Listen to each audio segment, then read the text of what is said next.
Okay, welcome back. So in this video, we're going to do a little bit more with these chords in 4 parts and for spelling practice, and then we will look at them in an analytical context in some excerpts. So to start with, I want to show you another way that we can respell each fully diminished 7th version of this chord 4 different ways in 4 different keys. So in this spelling, you can see that it is spelled in root position, and that means that it is fully diminished 7. And in what key would that be fully diminished 7? Perhaps you're already shouting it at the screen. It would be B flat major. I'm just going to spell out the word flat for the moment because life is too short. Okay, so then let's say I keep the same, well, let's resolve it actually first. So and no key signatures here because we want to show all the accidentals from fully diminished 7 to 1, let's say. And let's go ahead and add, let's go ahead and add our Roman numeral to that, which is just 1. In which case, we've got B flat,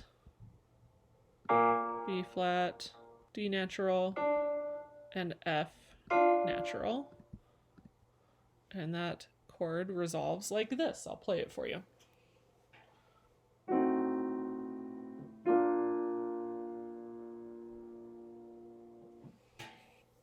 Now, let's work our enharmonic magic trick and say, in the next chord, I still want to have A in the bass. How can I respell it to be the same 4 pitches, but in a different key? Well, let's say A is the 3rd of the chord instead of the root. If A is the 3rd, then the root is some kind of F. And you can see that in this chord, we've got G flat. If we respelled that as F sharp, we could have F sharp A, C in the tenor can stay, E flat in the alto can stay. Okay. So now we have this chord fully spelled. In what key is this 7? And what inversion is this 7? You might be able to tell from looking at it if you stacked it up in root position. F sharp would be the root, and F sharp is 7 in the key of G minor. So we'll put that label here for now. And F sharp is the root, A is in the bass. That means that this chord is not in root position. It's the 3rd and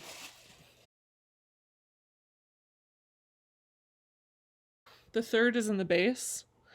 So that means that this is actually 7 fully diminished, 6, 5, like that. And then let's say that we wanted to respell this chord again, and instead of A being the root, and instead of F sharp being instead of A being the 3rd, let's say we made A the 5th of the chord. And in what version of this can A be the 5th? If A is 5, then D has to be 1. But we don't have a D here. We could respell E flat as D sharp. And in which case, we could have D sharp here. I'm not changing the voicing on purpose, so I'm not going to put it in the bass. D sharp, F sharp, A, and C would be the notes I need. In which case I can put my A in the bass again, and I can keep my C in the tenor again. And instead of G flat in the soprano, now I'll have F sharp there as well. I feel like I'm not speaking terribly slowly. I'm trying to be as clear as possible, but it's possible that you may need to go back and rewatch the explanation of how we came up with that particular chord. Again, it's that I wanted A to be the 5th, and if A is scale degree, not scale degree, if A is the 5th of the chord, then the root of the chord needs to be D, some version of D, and that's why we ended up with D sharp. A needs to be a diminished 5th above whatever the root is, because that's the kind of chord this is. Okay, I know that we didn't resolve the previous one, so we'll do them both here. Okay, A, C, D sharp, F sharp, We said that D sharp is the root this time. That makes this 7. If D sharp is 7, then the key is actually E minor or E major, up to you. I like to have my Roman numerals really close to my chord label on the same plane horizontally. Okay, so that means that we need a Roman numeral here, Roman numeral 7, fully diminished. D sharp is the root, D sharp, F sharp, A, and C. A is in the bass. That makes, if A is the 5th, that makes this 4-3. Let's resolve, since we're here, let's go ahead and resolve this one, then we'll go back for a second. So if D sharp is the root, again, I know I've said that a bunch of times, we're trying to go to an E minor chord.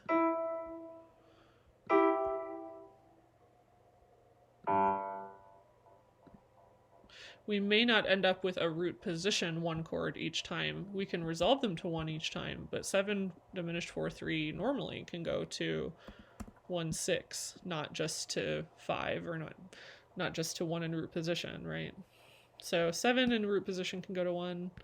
7 diminished 6-5. Let's see where that should go next. So we've said that we're in G minor and we want to resolve to a 1 chord. So here's scale degree 1. Let's resolve the E flat down. Notice that this could go to a root position 1 here, or it could just as easily go up to 1-6. Either one of those is fine. We haven't seen a lot of resolutions to 1-6, so let's go ahead and make this one to 1-6, like that. And because that's resolving 2 very different ways. Oh, I need to add flats to some of these, don't I? Let's see. In G minor, B would be flat. And this B would also be flat. Okay. That's a bit better. In E minor, we don't need to add accidentals to those. The only things that needed accidentals were these 2 pitches here.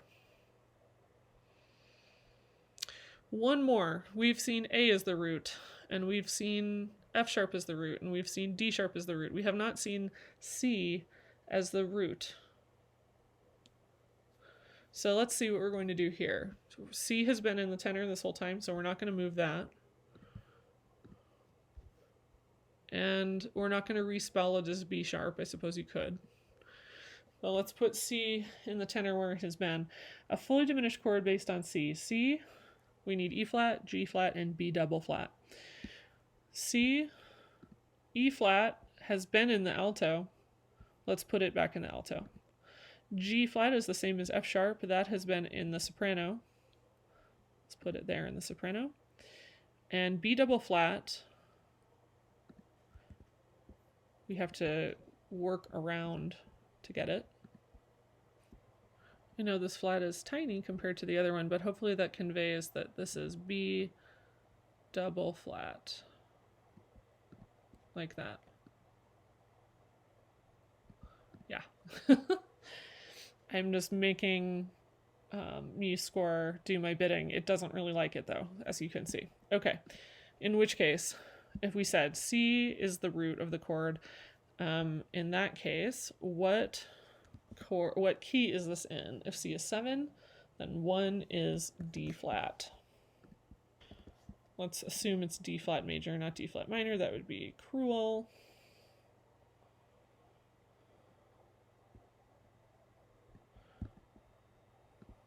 So there's D flat major. Let's also add a Roman numeral here for this. We've got 7 fully diminished, and it's not in root position either. What inversion is it in?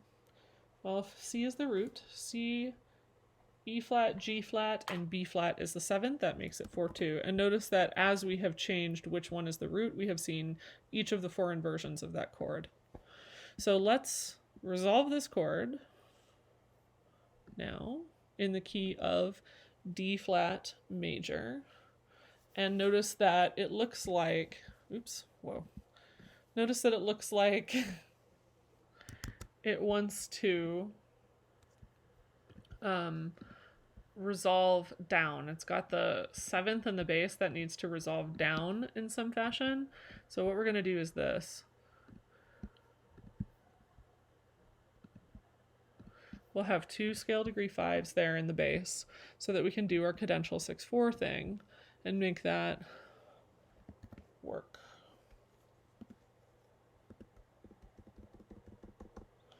We'll leave the 7th off of it this time. So we're just going to the cadential 6/4. Let's build up the rest of that chord then. So the 7th of the chord went down like it basically has to. And then from C we can go up a 4th above A would be D flat. Or, yeah, let's do that. 4 is going to go to 3. Let's go, one of these needs to double A flat, and it looks like that's going to be the soprano. That's where we can get there easily. You could have probably doubled it in the tenor without too many issues. That would be fine. And then how about in the alto, we can go 6 above the bass, which is F, down to 5 above the bass, which is E flat. And there we have it. So I'll play each of these now for you individually. I'll start with the first one in B flat major.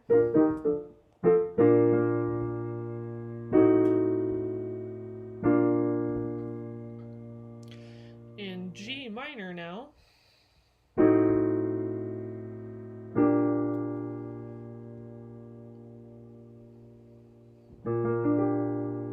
We could also resolve that one down to root position, so let me play that one too. In E minor now. Notice this chord sounds the same every time. So in E minor to 1/6. Doesn't that sound bizarre after hearing all of these in a row? And D flat now.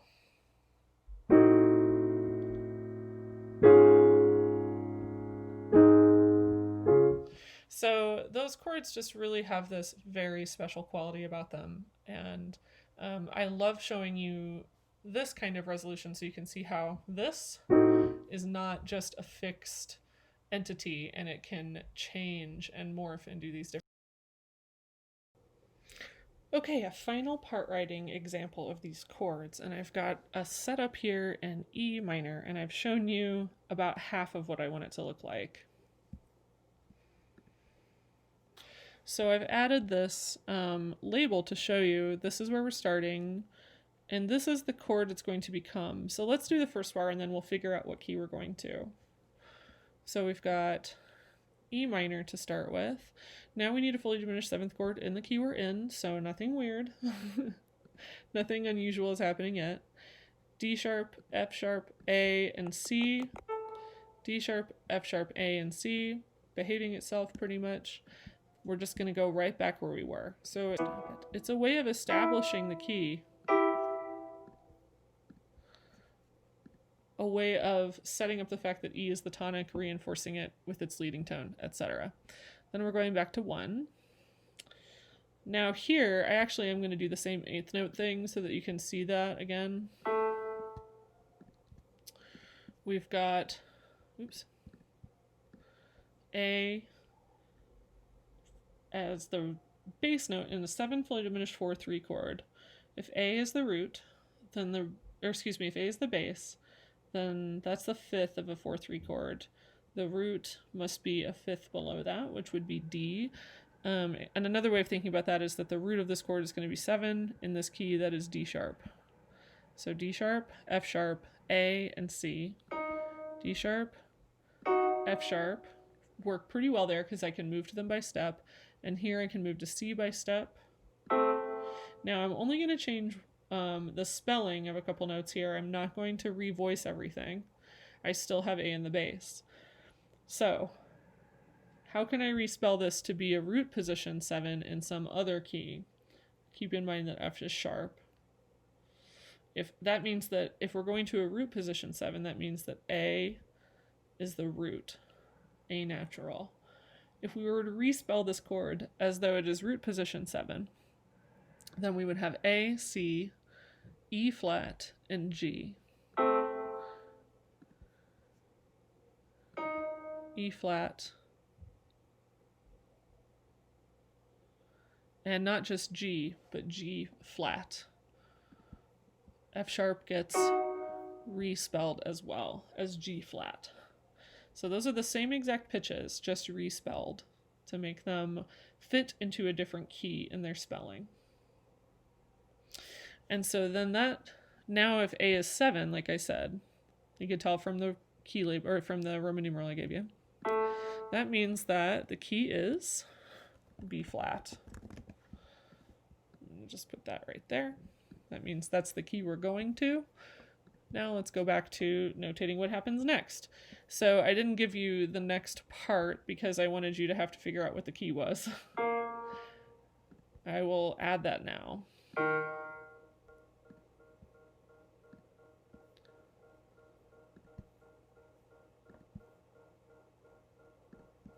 And let's also make this natural. Remember, accidentals are everything in these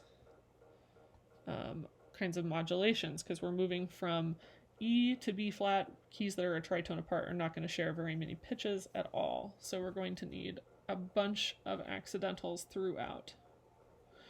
So let's look now at how to spell the rest of these chords, or what chords these might be. I would like this to go to 1 for the sake of time. I'm going to add some of them without the Roman numeral tool. Here, I'll add this one as a Roman numeral, so it just looks so good. And then here, we've got the 5, 6, 4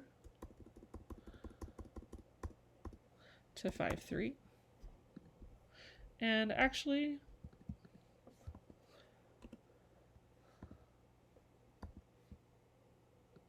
let's add the 7th to that as well so you can practice resolving it, followed finally by 1. Okay, so let's go ahead and fill those in. This might be slightly tricky only in the sense that we don't have a ton of space, but we can totally do it. So I'd say follow your kind of tendency tones here that look like they want to collapse in toward this 1. So I would bring the soprano down to F and the alto down to D. And then you can actually double the D and the tenor, and that is okay. It's, doubling is a matter of preference. Our first choice is always to double the bass. Our second choice is or the bass or the root, depending on the chord. Our second choice might be the third, and so on. So in this case, I think it keeps things kind of just on track to double the third. Here, with the 2, 6, 5 chord, we have Fa in the bass, scale degree 4. 2 is the root of this chord, and that is C. So we need C, E flat, G, and B flat, because this doesn't have anything about diminished or half diminished on it. So that means that it is simply that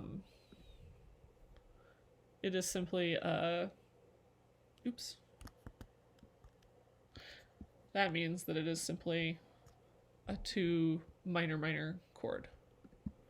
So where could I move to C? I have my E flat already. I need a G and a B flat. Looks like I could put G pretty easily here. I could put my B flat here. And then I can put the root in the alto and move by step in the alto. Okay. Now I'm approaching that cadential chord. I want to double F in one of these voices. That's going to be the 8 going to the 7. And it looks like I can do that in the soprano pretty easily. Keep in mind, well, no, that already had a natural on it before. And then I'm going to move down to 7. Remember, this is not figured bass. This is me labeling them with Roman numerals, and that's different. So that's why I didn't add a flat by the 7 or something like that. It's not actually a rule with the Roman numeral. It's how Roman numerals and figured bass are actually different. Okay. 8 going to 7. C, or excuse me, I still need 6 going to 5 and 4 going to 3. I need to, let's see, where could I put 4 above F? 4 above F is a B flat.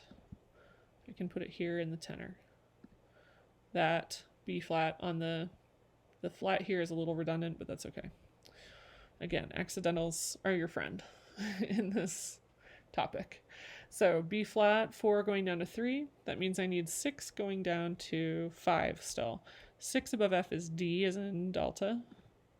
And that is going down to 5 above the bass. And now I just need to resolve this as I would going down to 1 chord in the key of B flat major.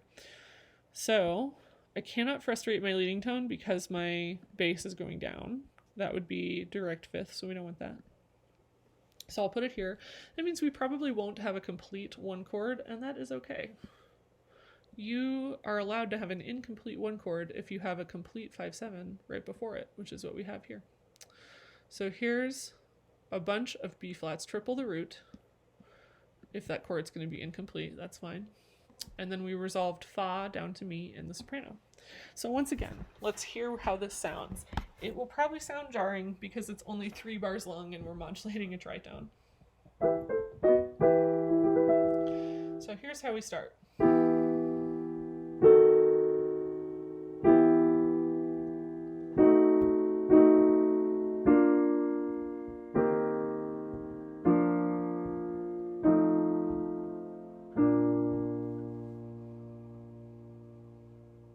Pretty strange, but I really like it. Let's do it again.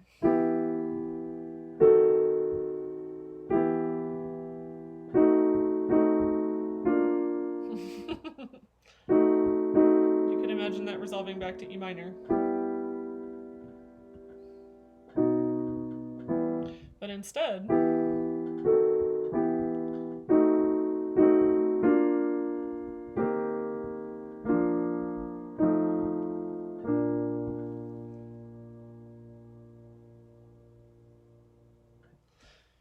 so that is another example of how these chords can function in a 4-part progression.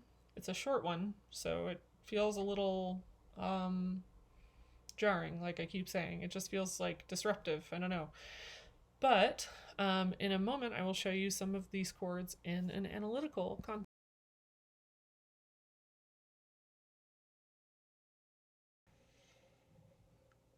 Okay, let's get into some analysis with this packet. And just a fair warning, these pieces are a little bit dense, so this may be something that you have to listen to several times before you're ready to really analyze it. And it will do things that you're gonna say as you hear me analyze this, you're gonna say like, but that's not what it's supposed to do.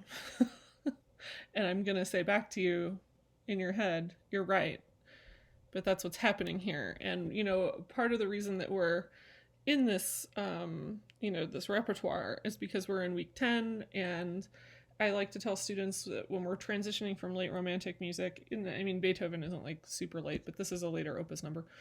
As we transition from late romantic music or late romantic techniques like these to 20th century music, it's not like an abrupt change. It's more like a snowball rolling down a hill, and it's a slow snowball. So maybe it even gets started here with Beethoven, who we know kind of bridges classical and romantic in some ways. So that's part of why you have to do the Schoenberg reading right now, is that it's not actually that far off. And the divide between this kind of romantic style and post-tonal music is actually not a firm divide. So anyway, let's get into this example. If you haven't already, make sure you go listen to it now. I'll wait.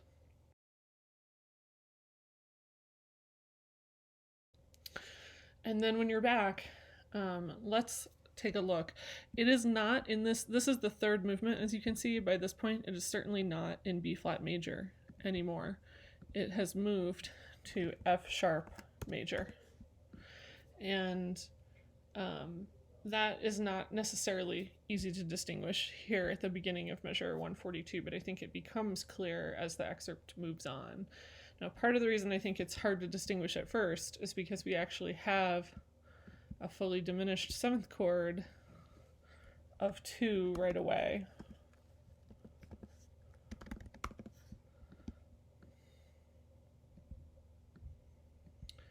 And then I think we actually have another, a different one, which would be 5, 6, 5 of 3 right away. After that, right there. But ultimately, we do move to 2 here on this G sharp.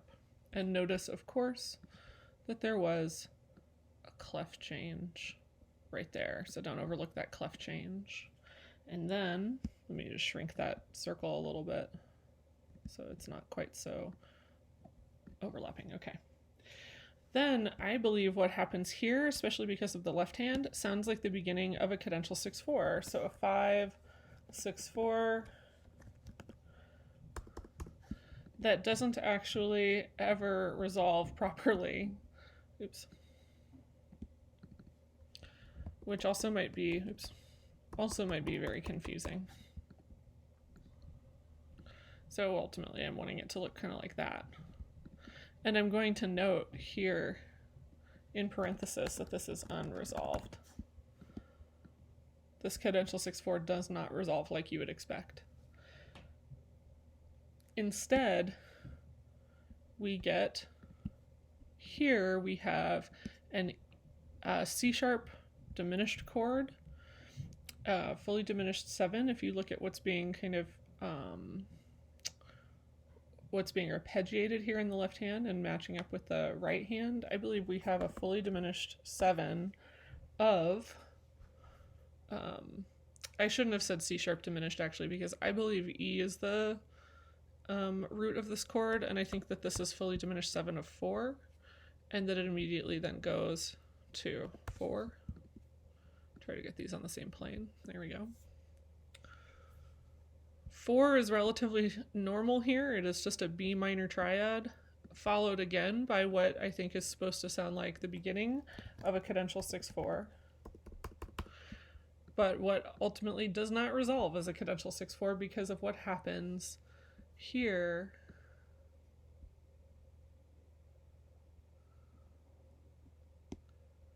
And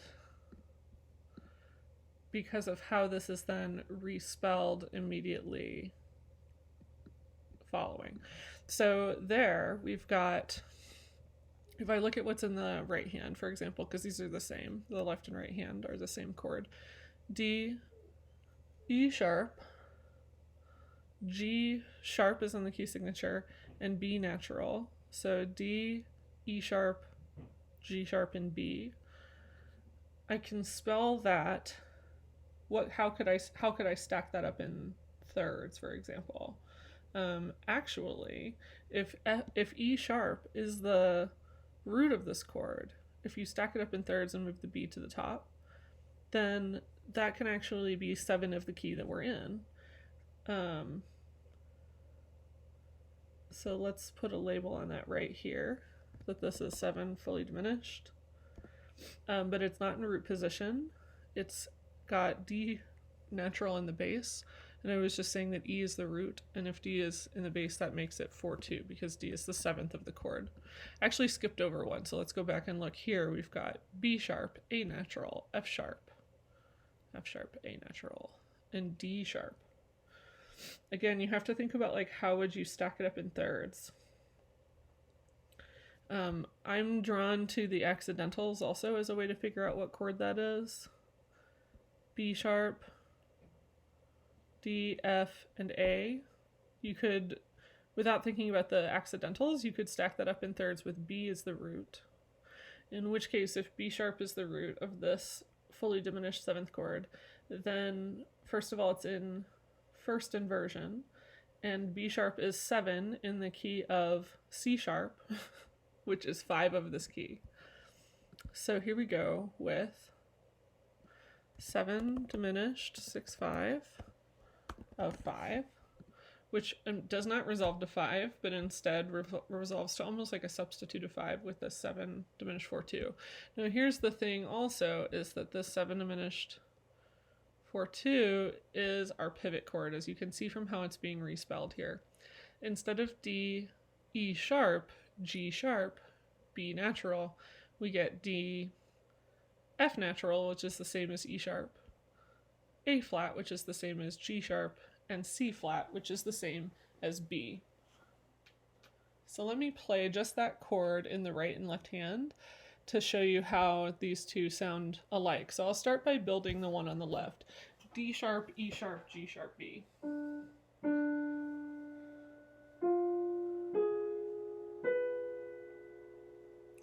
And then it immediately changes in the left hand with its spelling.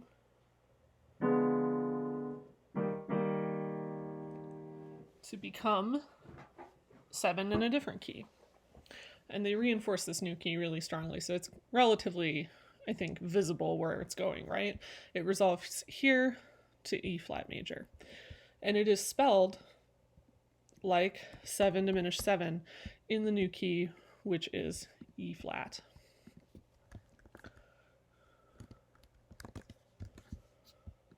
So then we have a little anticipatory kind of one here. Okay. So then we're in E flat, one continues, right, for a little while. And then there's a different kind of modulation that I haven't talked to you about before that I want to point out that's happening here. It doesn't use a pivot chord, and it's almost like a direct modulation. You can kind of see it happening here, right? But it's actually a common tone modulation. So if you look at where I drew this line, everything abruptly shifts to B flat to B natural, G to F sharp, E flat to D sharp is actually the same. And that's what's happening in the top voice as well. Oh, okay. And I want to point this out to you because this is called a common tone modulation, where these two keys share a note, and so they're going to use that one pitch that they have in common to modulate chromatically one to the next. And this is common in romantic music. There's examples of it in Schubert that I often use if I was focusing just on this topic. But I think that's what's happening here, and it's what allows this modulation to feel in any way stable, to the extent that it does. I think also it's common to go from, in a common tone modulation, I shouldn't use the word common again, should I? In a common tone modulation, frequently the two keys are related by third. So a chromatic mediant, if you will.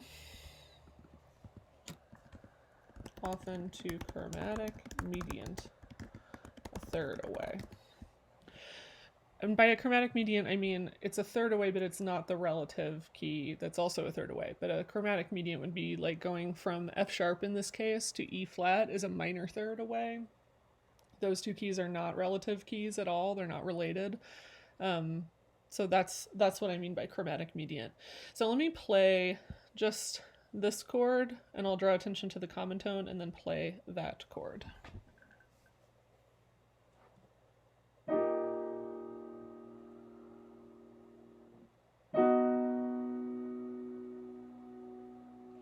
So you can keep E flat in your mind.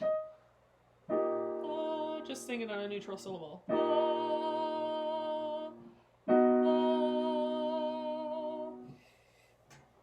And so that's the note that stays the same, and it has, it's the root of this chord, and it is the third of the next chord, and that's often kind of how that works.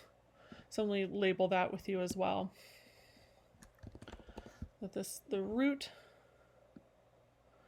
in the key of E flat where it started, and then it becomes the third of the new key where it's going. And so that is a common thing to have happen. Excuse me, I used it again. That is frequently how this kind of modulation manifests. So instead of having something else kind of acting as a pivot chord, we just have these pitches in common. And instead, immediately, we're back in F sharp major, and we go to a 4 chord,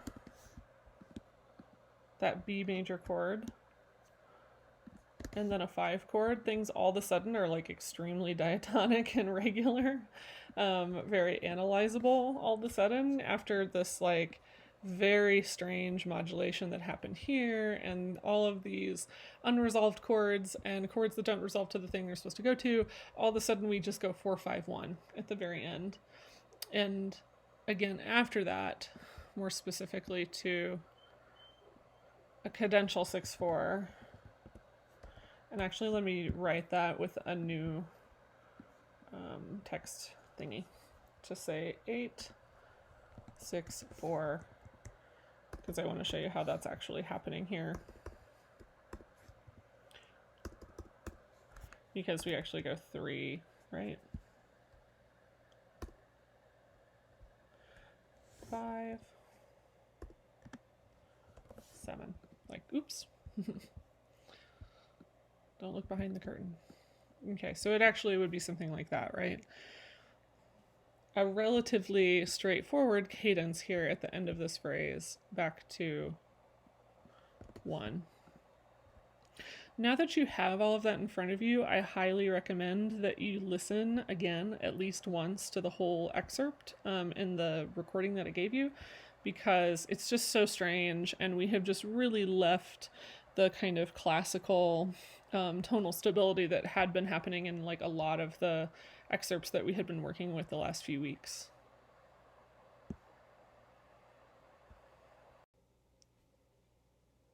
Okay, in the next example, the Schubert, we also have some strange cadential 6-4 chords, but things are a little bit less zany over here in this excerpt.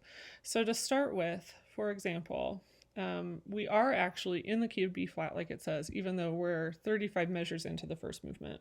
So let's just note the key over here. And right away, note this is 35, so this isn't exactly where it starts, but the chord here should look familiar to you. You've got 1, flat 6, sharp 4, or raised 4, and lowered 3, in which case that is a German chord.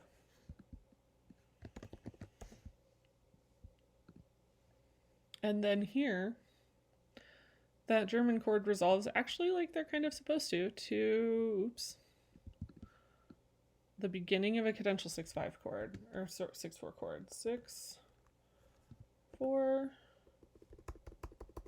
and it just goes on a really long time, so I'm going to note it kind of like that. And note that it's still happening over here, and then finally makes it to 5-3 over here. So we've got our 5-5-3, and also the 7th. I guess I better make that a separate text thingy. 7-5-3, to show also that that's the end of this cadential chord doing what it's supposed to do actually. So it starts over here and it actually resolves over here, and then that resolves to 1. And I want you to also listen to this before you get confused that there are a lot of non-chord tones happening. As I've said before, like, don't be fooled by the non-chord tones. It doesn't mean that the chord is actually changing. So then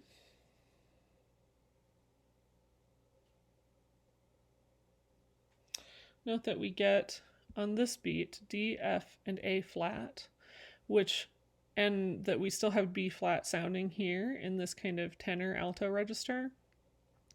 Note that that means we have B flat, D, F, and A flat, which is actually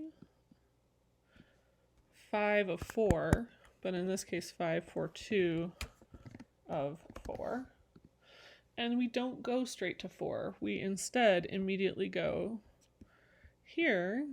We've got G, we don't get B for a while, but we've got D and F.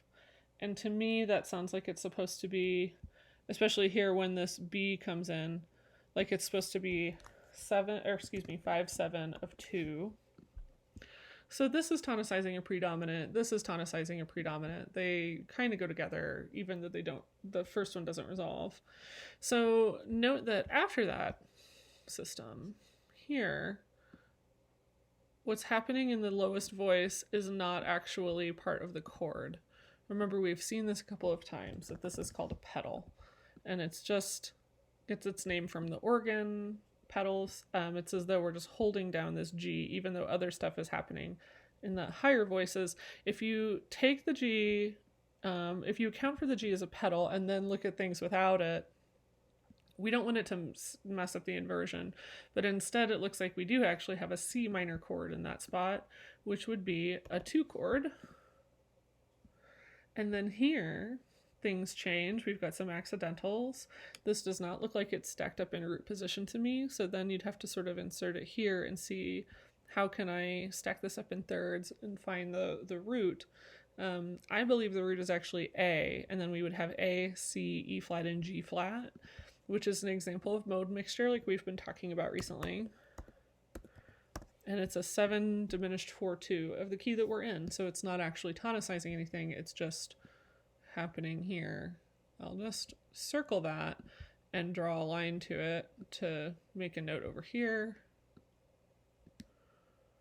that this is an example of mode mixture.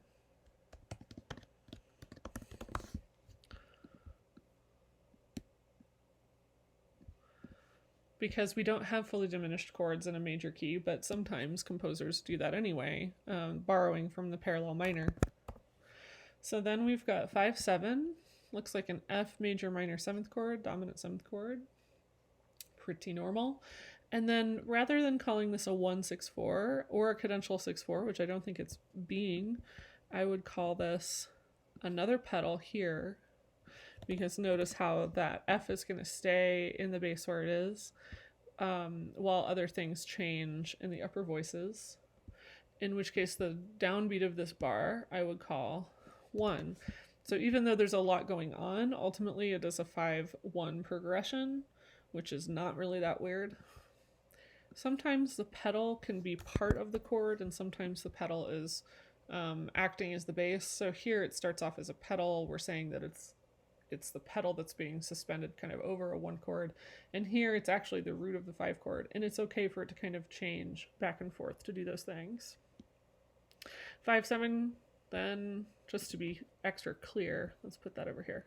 5-7 continues on to the next bar, and then we get here, take a look at what's going on. We've got, when I look at this, I think to myself, I bet F and A are not the root of this chord. I bet it's B, because I see this second, these two kind of right next to each other, and that's a giveaway to me that one of those is the root, probably the higher one. So if I think about stacking it up in thirds, I would have B, D would be the next third, and it's down here, F and A flat. So I think that actually checks out. So B, D, F, and A flat is a fully diminished 7th chord. You might see where that's going. Though we have 7 diminished 4-3 in that case, because F is in the bass. And if B is in Bravo is the leading tone root of that chord, then that makes it scale degree 7, in which case 1 would be C, and in this key, C is 2. So that's how I got there. Again, you might want to rewind. I'm sorry, I keep saying that. You might want to jump back a few seconds in the recording to hear me explain that again. But in any case, there's our 7 diminished 4-3 of 2. Notice that the next bar has the same chord, actually. We're almost to our magic moment. You can see the key is going to change rapidly onto the next page. But here, notice that we still have B, D, F, and A flat. But now we have a different inversion. We've got A flat in the bass. So that just makes that 7 fully diminished 4-2 of 2. And look at what we've got here. A flat is being respelled as G sharp. D is being respelled. Oh, actually, no, D isn't being respelled. It's right there in the top. F is being respelled as E sharp. A flat is being respelled as G sharp, and B is the same. So that's the same chord hanging on right there, meaning that I'm going to draw my pivot chord all the way across the bar, just so that it's super clear. So this has been respelled, as I said. Now we've got E sharp, G sharp, B and D, the way that it's voiced in the right hand, it already is stacked up in thirds, in which case we know that this is 7 and it's in root position. Now 7 of what? If E sharp is the root, then then that means it's scale degree 7, in which case 1 would be F sharp. And sometimes this could be, this is a pivot chord where the top one is a secondary 7th chord. So this could be 7 of something as well. But if you look at where we're going, looks like C sharp, and that's an F sharp, and this looks like F sharp minor. So I think it's safe to say that this is 7 of the key that we are modulating to, which means that we can put F sharp right on the side of the bracket. So that's how that pivot would work. I'm laughing just because it's so much to take in. It's so like, it's getting kind of far out, I guess is what I'm saying. So then, after we've done all that, now we get a relatively normal C sharp, E sharp, G sharp, B, and D. But that's the same as what we just heard. But if you put C underneath it, now it's just a 5 chord. And not just a 5 chord, it's got a 7th, and then the D is actually a 9th. And that 9th resolves. So I'm just going to note again over here that this is 5-7. And then it just goes 5, 4, 3, 2, 1, except for not at that pitch level probably. I don't have perfect pitch, as we've discussed. So here's 1. And that looks like an F sharp minor chord. That part is like relatively straightforward, and that just carries on with F sharp for the rest of the next system. So now again, now that you have all of that in front of you, let me play just these chords. So I'll play just the right hand here, D, F, A flat, and B, with A flat in the bass.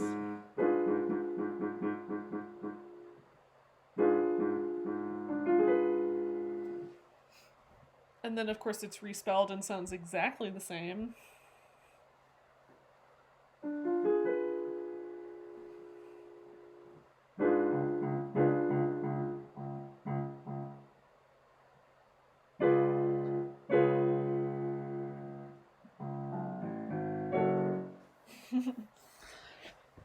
So that's what's going on in that excerpt. Now that's a lot to take in, so that's why I'm saying go back and listen to this now that you have all of this in front of you. There are a couple places in this excerpt and the one before it probably where you might take issue with how I've analyzed it, and maybe you've come up with something different. So if that's the case, I highly encourage you to either send it to me or to take a picture of it and put it in the discussion thread, because I would love to see if you had a different interpretation. I'm not perfect, and it's possible that you've found something that's actually a more suitable interpretation of it with Roman numerals, but I do also feel like I listened to these a bunch before I did this, so I'm confident in mine, but I am curious if you got something different. So please let me know. So that's what I have for you this week. Obviously, there are lots of things that we could do with these chords, and we may kind of continue talking about them a little bit, but we are headed right into the post-tonal section of this course. So this is sort of the end of the tonal content, and it's sort of fitting that these are the pieces we're looking at the end here of the tonal content of the course, where things still have cadences. We can even go ahead and mark that. Things still have cadences, but they also get there in strange ways. So we can talk about how that kind of closure is really different in a post-tonal context. And I will see you next week.